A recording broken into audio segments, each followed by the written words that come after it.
नमो भगवते वासुदेवाय। भक्त शरण आध्यात्मिक चैनल को मोर प्रिय भाई भाई मानू गुरुजन मानू अनंत कोटि प्रणाम जनाई मु श्री भक्त वत्सल प्रधान आज आपण मानक पई 10टी सुंदर नीति शिक्षा रही आसंतु जानिबा। गृहस्थ मानकर परम धर्म दान करवा उचित ना। ब्रह्मचारी मानकर परम धर्म ज्ञान प्रदान करवा। वानप्रस्थंकर परम धर्म तपरे। सन्यासींकर परम धर्म इंद्रिय को आयत्तर रखिबा ईश्वरमुखी हवा। द्वितीय सत्संग करिबा द्वारा ए जीव परम खुशी हासिल करिता। कुसंग करिले दुख अर्जन करिता। सत्संग करिबा द्वारा प्रकृत मित्र जानिपारे। संसार अस्थायी जानिपारे ईश्वरमुखी हो जाए। सुकर्मे साधु संग पाई कुकर्मे असाधु मिलई भागवत रे जगन्नाथ दास रचना करचंती। तृतीय वास्तव रावण को राम ही वध करि नथिले। रावण निजर अहं हेतु मृत्युवरण करथिले। पाप कूप तप ए सब माध्यम रावण मृत्युवरण करथिले। पाप अर्जन करथिले ना। सीता माता को हरण करथिले। मुनि ऋषि मानकर कूप अर्जन करथिले। यज्ञ करुथिले विघ्न सृष्टि करुथिले मृत्युवरण करथिले। तप सीता माता 14 मास लंकापुर रे कठोर तप करथिले जा फल रावणकर देहांत घटीला। तेणु आमे माने कौन शिक्षा हासिल कलु अहं ठारू दूरेबा उचित। कुकर्म करवा उचित नुह। पाप कर्म ठारू दूरेबा। चतुर्थ अंडेरा हाथी माई हाथी पति विशेष भाव में दुर्बलता रखि हेतु गर्तरे पड़े मृत्युवरण करे। पतंग आलोकपति आकर्षित होता है पुड़ी भस्म हुए। माछ जुआ लालासा आयतरे रखि न थाए वैश्य कंटारे पड़ी मृत्युवरण करिता। भ्रमर काठ खंड को गर्त करि पारे। सुगंध पुष्परे मोहित हुई मृत्युवरण करे। हरिण व्याधर सुमधुर स्वर श्रवण करने को भल पाए। विशेष दुर्बलता रखिथिबा तू धरा पड़े मृत्युवरण करे। अजामिल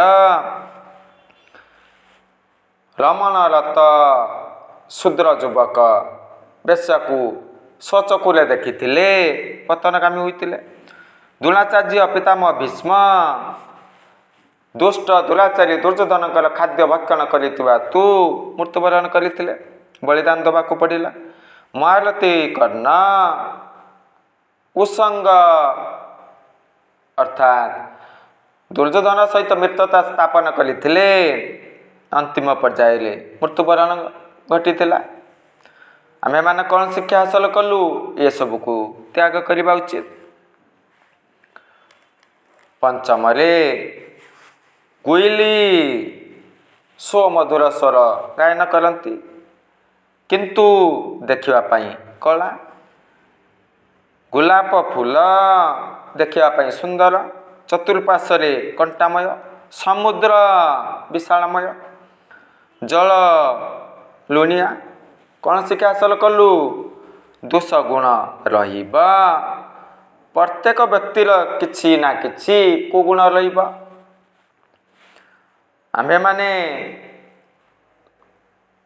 स्वगुण को हासिल करवा धारण करवा जानिबा चिंतन करवा एसबू करवा उचित आम मानकर कल्याण घटिबा। पुणी षष्ठरे सफलता पाइबा को हेले अन्यर दोष दुर्बलता प्रति ध्यान देवा उचित नुह। कठोर परिश्रम करवा उचित, कर्तव्य कर्म करवा दरकार, ईश्वर ठारे सबकिछि समर्पण करवा दरकार। ये सब कले निश्चित भाव व्यक्तिर कल्याण घटी था। पुणी सप्तम आज जार मूल्य नहीं तुम ठारे अनुभव करुच, ए व्यक्तिर मूल्य नहीं, आसंता काली से व्यक्तिर मूल्य बढ़ी पारे। समय बड़ बलवान, हरण करिपारे, प्रदान करिपारे, तेणु क्या हेय मन करवा उचित नुह। अष्टम खराब समय विशेष भाव आंब मानक विशेष ज्ञान प्रदान करिता, धैर्यर शक्ति बढ़े थाए। ये समय चली विशेष अनुभूति हासिल करिता। प्रकृत मित्र किए जड़े थाए, ये सब उपकार करिता।